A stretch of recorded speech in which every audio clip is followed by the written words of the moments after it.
Dès le mois de mars, alors que l'hiver n'a pas dit son dernier mot, les arbustes fleurissent, les jonquilles s'épanouissent. Mais pour qui? Les bourdons sont encore dans leur enveloppe nymphale, et bien d'autres butineurs attendent des journées un peu plus chaudes. C'est à l'osmie qu'appartient le privilège d'aller puiser le nectar dans ces fleurs précoces. Celle-ci ressemble à notre abeille domestique, mais sa forme plus trapue et son épaisse toison roussâtre nous permettent de la distinguer.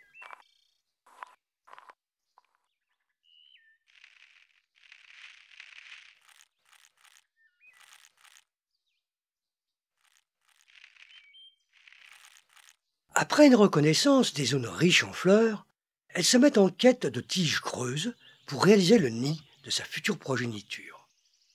Un diamètre d'1 centimètre et une exposition ensoleillée lui sont nécessaires. Elle va, sans relâche, cloisonner le tube avec des opercules de terre qu'elle humecte de salive. Chaque loge, avant d'être close, reçoit la quantité de pollen nécessaire et un œuf. Les mâles sortent en premier.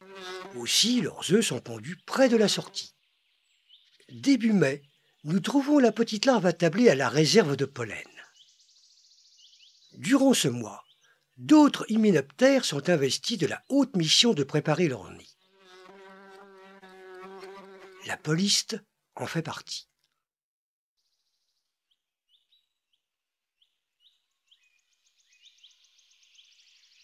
Une quinzaine de jours s'est écoulée et notre larve a pris de l'embonpoint.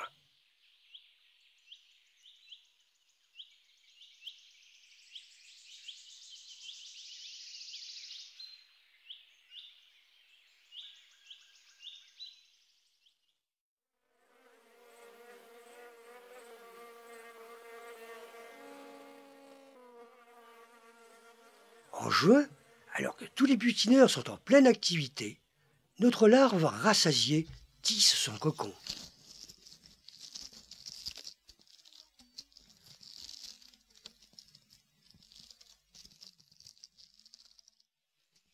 Les semaines s'égrènent. À l'intérieur du cocon, la larve se transforme en chrysalide, qui évolue petit à petit vers l'insecte adulte.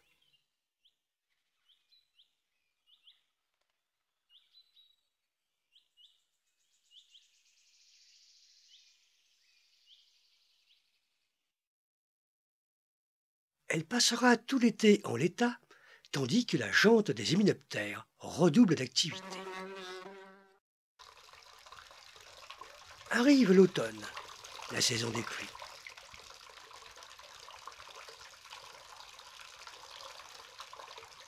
Puis l'hiver, meurtrier pour les sans-abri.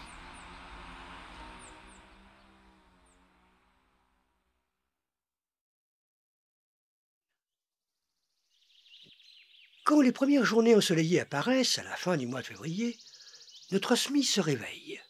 Mais comment va-t-elle s'extraire de sa prison de soie? En fait, dotée de solides tenailles, il ne lui faudra que quelques minutes pour se frayer un passage vers la liberté.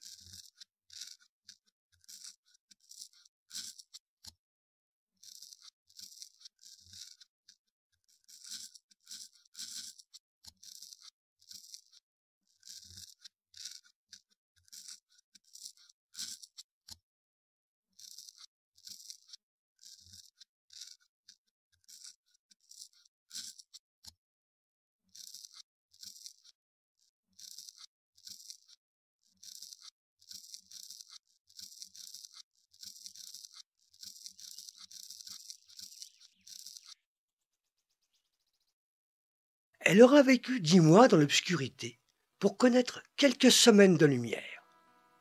Durant sa courte vie, elle ne chômera pas, car assurer la continuité de son espèce sera son seul but.